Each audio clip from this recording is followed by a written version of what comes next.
say something again. I'm right here. Test, test, test. Um, Let me turn my camera on. It'll be a picture of my face instead of my piece I'm about to show you. There we go. It's me. Hey. all right. You want the good side or the better side? I'm going to leave that alone, Doug. All right. Now I got There we go. You got me. Well, I was there. I was there, yeah.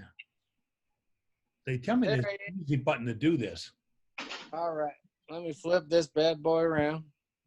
All right. So the piece that I had the rice in, and you asked why you got the rice in, and I explained because I don't have the patience to wait for it to dry, yada, yada, yada. So here it is. It turned out pretty good. After having several people look at the wood, not so much this piece, but the wood that I chopped it up out of, the consensus is it is Palo Verde. I just got real lucky with the grain looking like olive wood. But we're going to go ahead and call this Palo Verde. Now, what did we finish it with? We finished it with tung oil, and then I started with some index lacquer, and then I changed the thumb lacquer, and then I went back to index lacquer.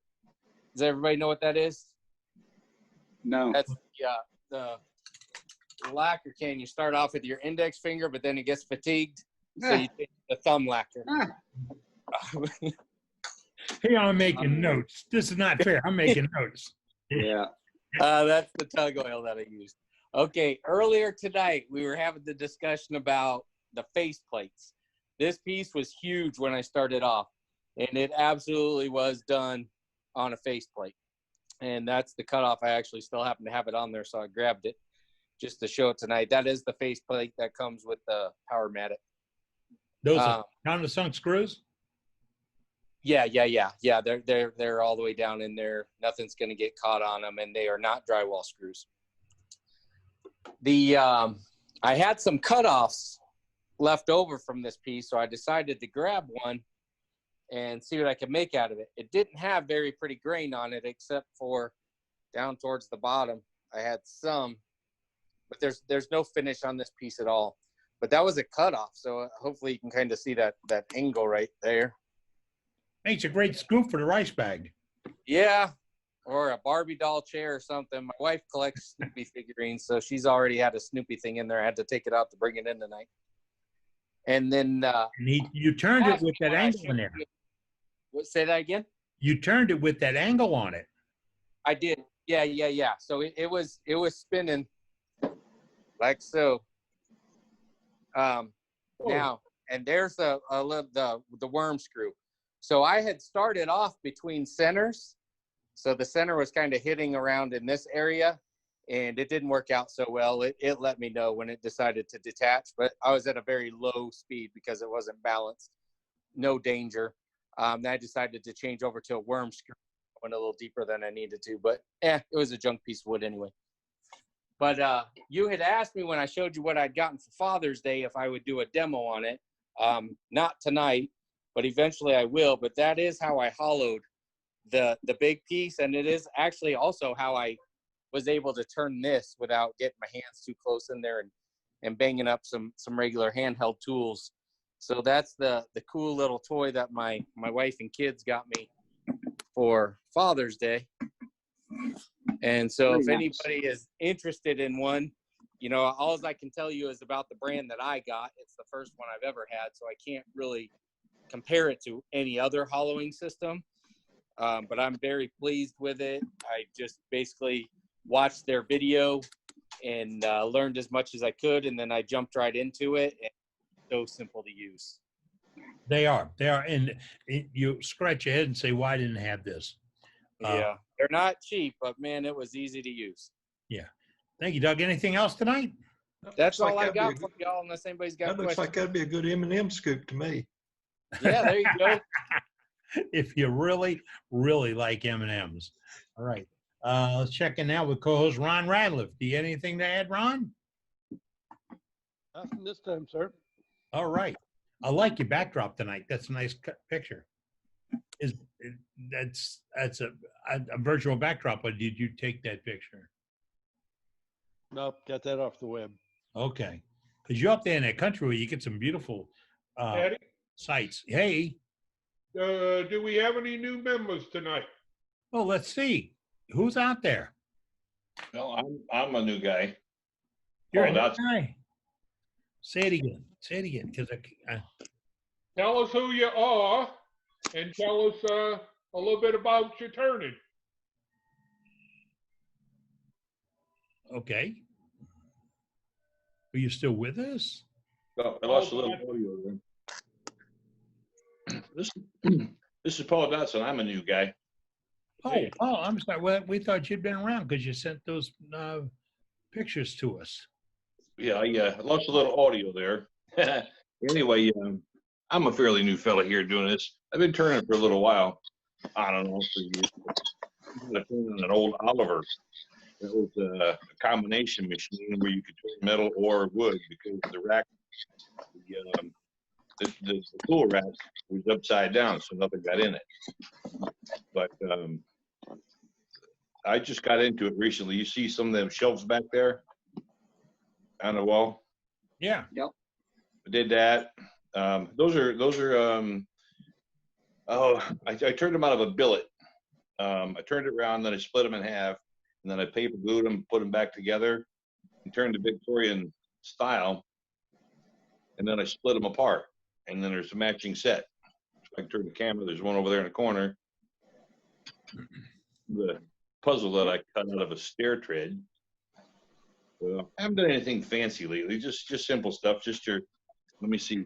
I got a bowl in progress. So let's see here. Where did it go? Where's my camera? Oh, there it is. I don't have I only got 2 coats of. It's roughed in. I put 2 coats of sanding sealer on it, and it's actually got quite a bit of chatoyance on it. Yeah, I see it flashing. What kind of wood is it? This is oh, Fogwood, Ronnie. there's that memory thing again. Paddock. That's a It's pretty. paddock. Okay. I left the bottom unfinished, so it'll warp and twist and move a little bit. But I had to bring it in the house because here in South Carolina, the humidity is so bad. That's where you're located, South Carolina? Yes, sir. And my shop is about 100 degrees. There's let's see if I can get it. See that lamp? Yeah. Very nice. I turned that a few years ago. It's an exact replica of a pepper mill that was at Culpepper's restaurant in St. Louis, Missouri. And I liked it so much, I laid it down on a table on the placemat and actually scribed it out and came home and made I made a pepper mill, salt mill, and then I liked it so much I made a lamp out of one of them. Nice work. Good. That's There's what we one. do. Here's one of these silly little lamp projects or clock projects I did years ago. Every one of these pieces is individual. There's a little piece of metal right in there for the link. I did one of those a long time ago. They are difficult. They're a skill builder.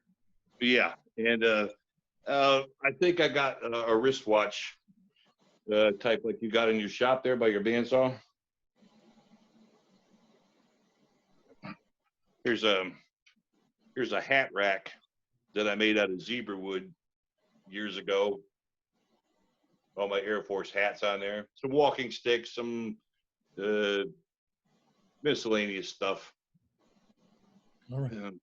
I'm working on this staff right here. Somebody asked for one. Anyway, just simple stuff. All right. Thank you, Ron. Thank you, Paul, and welcome to the group. Anybody else come up with anything tonight? I think I canceled that one out. Right there. I've had some interesting conversations this week. When I was in Vietnam, we used to partner up with guys that ran patrol boats. I was at Cameron Bay. Guys that ran patrol boats around the island and would go out and look for sappers and would bring percussion grenades and drop them over the boat and then come back later on to pick up the dead fish. And a couple of guys were sharing the idea that, this is, that's where our paths may have crossed. We weren't talking wood turning, but it may be where our paths have crossed.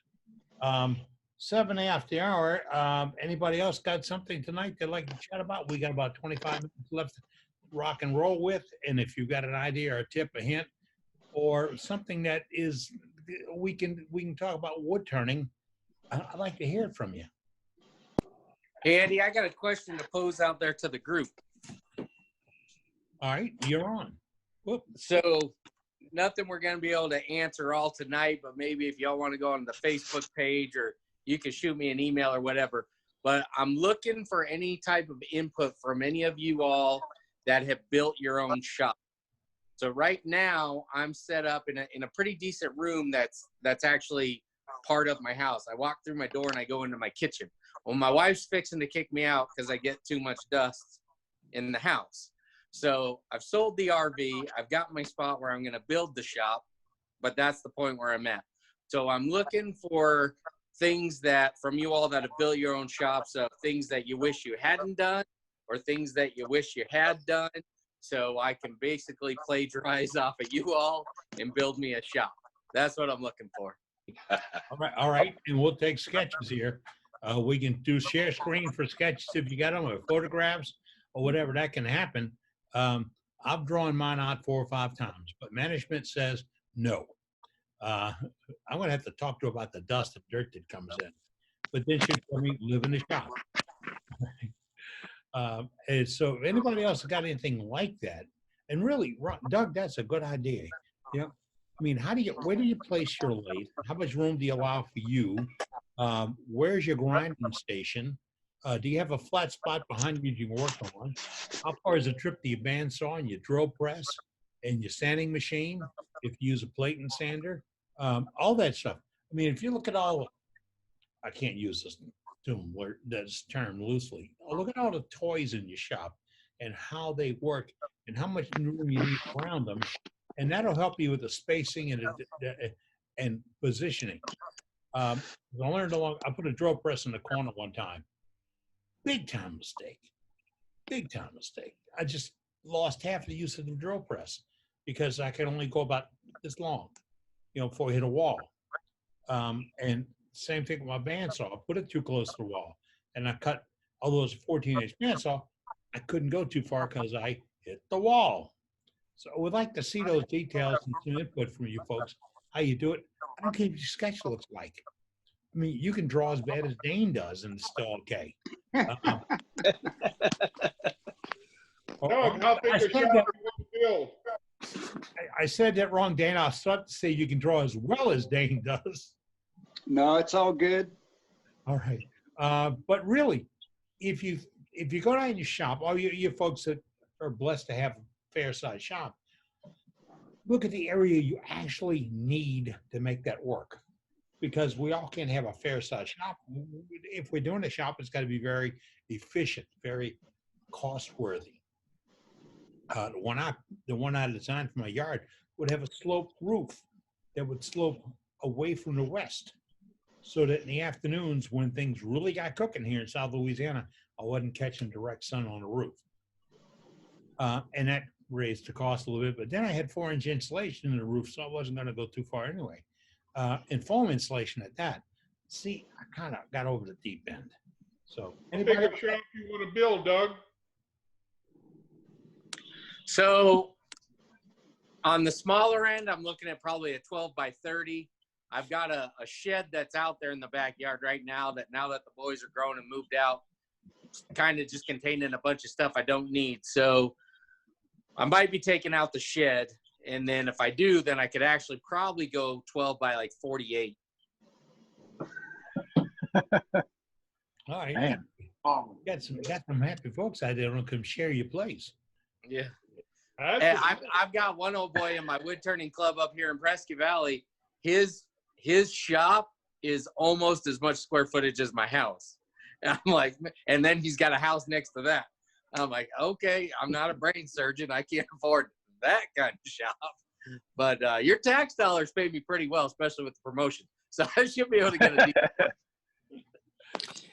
Hey, Doug, Years ago. one suggestion that I would have for you is to make sure you put all your electric up at a high enough height. Don't put it at near the floor like they do in most houses, but put it up, 4 feet, 4.5 feet. Okay. And if can put it all in conduit. Yeah, you gotta watch your electrical codes there too, because your switches I'm a commercial industrial electrician, retired, and machinist, welder, so on and so forth. A lot of your receptacles have to be at around 54 inches, and it has to be in pipe, but it depends on your particular city and your county and all that. So you got to kind of check on them, because where I'm at, I can't have anything above 54 inches, and that's the same height as a light switch. Yeah. Okay, I appreciate that. That the Yeah. One thing I would suggest is if you can have a little shed or something on the outside and put your dust collector and your air compressor out there, so Yes. you don't have to hear them so much. So it's funny that you say that, because when we were talking about whether we take the shed out or leave the shed up, I said, well, if I leave the shed up, I can put the air compressor, dust collector out there, plus dry storage for my wood, and then I can just pipe that line right back into the workshop. But then I'm like, or I want the bigger workshop. So, but yeah, thanks for saying that, because that's kind of where I was heading. Yeah, well, you can always do a room for those two pieces of equipment. Here's a piece of advice. Do not go with regular thermal insulation in the walls. Find an outlet for foam insulation. You can buy it sliced to 14.5 by 96, 3.5 inches thick. All that's available, but that is an actual sound insulation. I mean, you can do surgery in there and nobody will hear you. Not that you would. All right. Anybody else? Surgery on some wood, I guess. Yeah. But I've given away an air compressor because of the sound on it. All right, who's your old cold room seating. what We was lost that? Donald. Donald, we missed you. Make it out of old cold room sheeting, where you've got a sheet of aluminium, about 3 inches of foam, and another sheet of aluminium. Oh, okay. I know what you're saying. Yeah. Thank you, Don. Appreciate it. Don is from Australia. While we do that, do we have any other out-of-world visitors tonight? We've heard from all kinds of countries. You're not in North America? Give me a holler. I won't say the United States because the guys got offended when I said United States. They lived in Canada. They're still in North America. All right. Anybody else? Remember, we're looking for that design. Doug's going to do something on the piece he created with the nice inlay. Oh, it's not inlay, it's overlay. Overlay, is that the right way, Don? Paint. Doug? Paint. Paint. Okay, paint finish. All right. Because it's only as thick as paint, correct? That's right. All right. Billy Dillett, you keep popping up there. You wanting to talk tonight? I was just telling Doug that I think it would be kind of important to make sure he has some running water out there, maybe a toilet, so he don't track that dust back in the house and keep his marriage. Yeah, the wife wants me to put a toilet and a shower out there. I mean, I figured a big enough utility sink, I should be able to bathe in that. But, So if she asks you to put a collapsible cot in there, you're in trouble. right. Although, Cindy Droz. If she asks you to put a cot out there, you're really in trouble. Yeah. Cindy Droz lives in her shop, or part of her shop. Yes, you do what you got to do when you want to do it. That's her way to look at it. I'd live in mine if it was conditioned, and my boss would probably like that. All right, about 15 minutes to go. If you got something to add, throw it in there right now. Come on. Hey, Eddie, we just got a comment in the comments section, and it says, I'm in the UK, Eddie. I love seeing what you guys are making. And that is from, I really should put my glasses on. Martin Clarkson. There we go, Martin. Thanks, Martin. All right. Welcome, Martin. Welcome. I'm running down through our co-host now. Steve Thompson, you're up now. You got anything you want to add this evening? Well, we showed you this little bowl earlier, but we'll show it again. This is a little segmented piece that I ended up doing. It's got a segmented bottom as well as all the rings are segmented. Everybody asked me how many pieces. There's exactly 100 pieces. Wow. I want to see that bottom. Flip that thing over. That's nice. Andy, my 2x4s don't look like that. Mine either. Mine got this green stain. You gotta go buy your 2x4s. Yeah. Well, I got the pink ones from Lowe's. And Yeah, the this come from Walmart. came from Lowe's. It was kind of a reddish color. Yeah.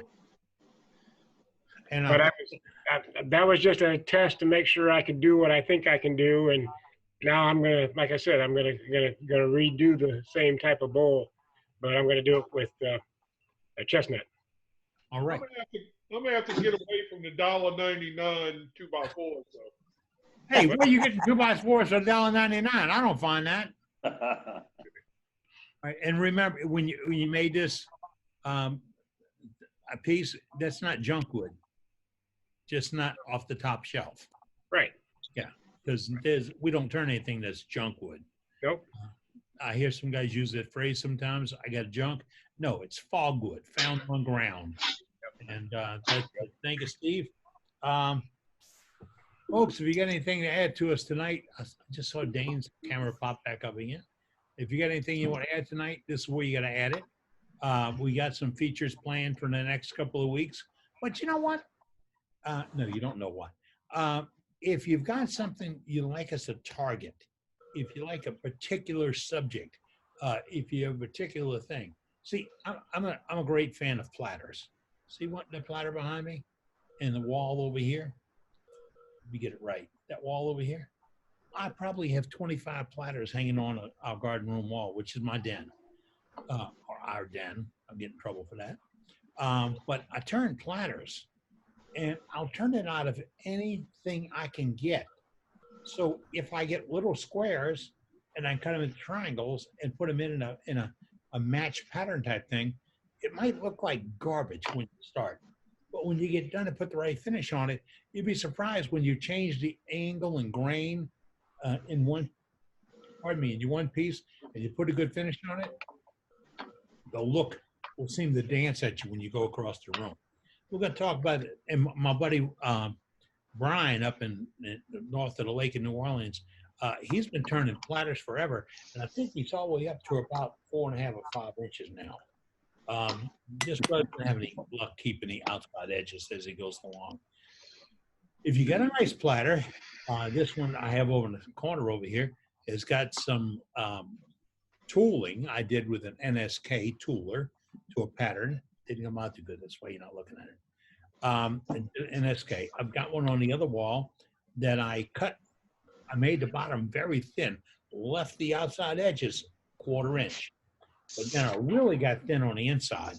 And I carved out with an NSK type router 2 birds that I copied off the internet under Google Sketches. That's why the pictures, the bottle stoppers and all the other stuff tonight. Google Sketches. And then after when it pops up, you put in the item you're looking for. So if you want birds, arrow, lightning bolt, or anything, all that's on there. And all you have to do is print it out, adjust the size, and you've got something you can work with. Anybody else now? Just real quick there. Somebody mentioned a scoop earlier. There's a scoop I made out of pine, a couple of years ago, and I keep it out here in the shop, but it's just a piece of pine. I cut it out, grilled it, scooped it. Did you cut the scoop on the bandsaw, or did you use a sander to grind through it? I used a bandsaw. After I just simply drilled it with a Forstner bit, turned the outside, and cut it on a bandsaw. Nice. Just a piece of. I like that. Piece of pine. You're not size limited on it, folks. You can do one to hold an ounce. You can do one to hold a pound. And the beauty is, I don't want to use the term junk wood. You can use just about any wood you get. The guy across the street had me make him one out of Cell Cure one time to scoop out his dog food. Then he found out the Celcure and the dog food didn't work out very nice. But, but it does. So Eddie, earlier we were talking about tenons. So what I use, I took and made a little template for the max size recess and or the tenon for my chuck. And so I got a earth magnet cold? And it just sits. I just slap it right on the headstock. So anytime I'm ready to check and see if my tenon's correct, slide that over. Does it fit? Does it not fit? And that's the perfect way to make sure you're not putting the wrong size on before you flip it around or anything. You have it marked for number 1, 2, 3, 4 chuck jaws? Correct. Yeah, it's only for my number 2 Vicmar. Yeah. I showed one a couple of weeks ago that made out of a knockoff of Masonite. But if I had it, Right. I would have made it out of Corian or another type of acrylic because it won't change shape. But Right. When you do one, folks, do one for each size jaws you use. And the beauty of this is, or the beauty of holding on a tendon is you want to open your jaw a little bit, like 1/8 of an inch, spacing in the jaws, and that's the size of the tendon, and that's the size of the opening that you want to work in. You take out some of the mistakes, and then you're not opening too wide to get into a divot, and you're not closing up too not too wide when you close up on a tendon. But it's funny, you do that on a little scrap of wood, and you solve a lot of problems. Yeah, it saves a lot of nightmares. Yeah, I've seen professional turners guess at it and on videos and have to go back and adjust. Right. And the first time I saw a guy go back and adjust, I'm thinking, you don't have a piece of plywood or a gauge or a caliper or anything? Maybe spread all his money in cameras. Anybody else this evening? Come on, we got a few Well, more. Eddie, I've got a series of things I've turned out of the cube. If you're interested. Out of a cube? Yeah. See, that's the hardest part of the project. A cube, Yeah. Yeah. And of course, the first thing I did, I teach this and challenge our club to this. This is a 3-point bow, 3-point wing bow. Mm-hmm. That's nice. Yeah. And then I ventured off into, the bow wasn't good enough, into doing a lidded box. Yep. And even this little knob on here, it's turned out of a cube. Where's my camera? There you are. Yeah. Mm-hmm. And that wasn't good enough in turning the 3-wing box. I had to get a finial put on one. There you go. Yeah, that looks nice. And that wasn't enough. So I decided, well, why can't you make a base out of that cube? And that's a cool accent piece. Yeah. And then, let's see, most of this is mesquite. We know mesquite, we have mesquite down here just on the side of the road and all. And so that wasn't good enough either. So I thought, well, I thought of Barbara Dill, what would she do? And so I did an offset one. Ah. So mesquite. And then that wasn't good enough either. Sorry? Where you located? Corpus Christi, Texas. Oh, okay, okay. Yeah. You might So have that wasn't good enough. I thought, why can't you make a 8-point? I'm a 6-point out of one. And you see, this was my prototype, and I come through the wall on that there side there. Watch that, Doug. Doug, pay attention to that. I call that the man's turning. I was happy with this one here. That's nice. Mm-hmm. And the lid had a knob on it, but this got dropped, and I'm going to have to put this back in the lathe and put a knob on top of it. But you were talking about loving to do platters. I love to do the cube. And, I started out, I got tired of doing bows, and so anything besides a bow was interesting in me. You put this between your centers, but, rubber chucky, he's got some chucks out now that the cube fits in. It's got, this is your drive piece that goes into the headstock. And this goes on your one-way, whatever you got with the 3/4 inch 3 center. And so it fits like this, a little more stable, a little faster, and makes it a whole lot easier. Wait, let me throw something in there. The key is cube, Yes. Yeah. because if it's not a cube and you can't center it up, you lose those points. Yeah, if you, I don't know if you look at it real closely, on one side there's 3 and on the other side there's 3, and that's how you get to 6 going from this end and that end at the same time. I saw a symposium in Jackson, Mississippi one time where a guy did one, but instead of having a base on it, when he reverse chucked it, he rounded it off and made a bottomless bowl. And the finial and everything else was on it, and it would rock.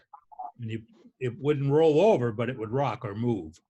And it was a beautiful piece. I'll put it in a PBS auction.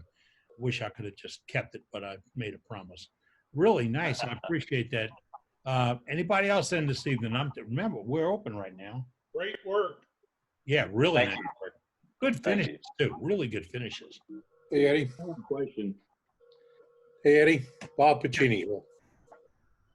Okay, it says, Hello. that you? Yes, indeed. All right, what you got? Well, first of all, I'm enjoying the turning tonight because I have been restricted from my shop due to a pulmonary embolism that I've sprung. So I have not been able to get down in my shop for about 10 weeks now. But so I have projects sitting around